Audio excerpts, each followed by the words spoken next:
Undi muda kita gagal dalam pilihan raya umum ke-15 untuk kita mendepaninya. Tetapi beberapa usaha telah kita lakukan untuk menggamit dukungan pengundi muda. Mereka harus didekati dengan cara di luar kotak konvensional. Artinya soal mendekati mereka ialah pendekatan melalui non-verbal communication. Artinya komunikasi tanpa lisan digunakan sebagai satu kaedah untuk mendekati mereka. Dan kita merasakan bahawa hakikat harus diterima bahawa pengundi di bawah 40 tahun itu merupakan kumpulan pengundi yang majoriti.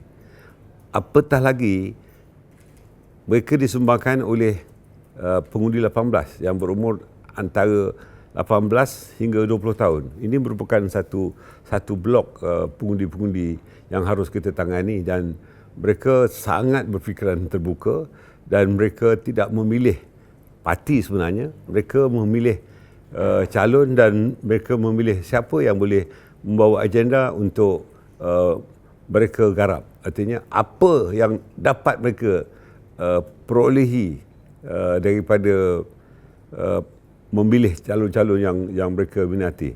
Kita lihat contohnya bila di Sabah berlaku pilihan raya negeri.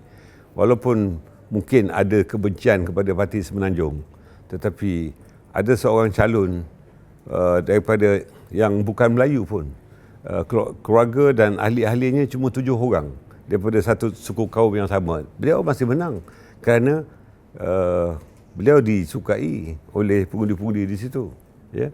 Dan walaupun kita tahu bahawa calon itu adalah calon baharu, tetapi pengundi-pengundi merasa jelas bahawa calon ini adalah yang terbaik yang boleh memberikan perkhidmatan di kawasan berkenaan. Jadi keadaan ini telah berubah.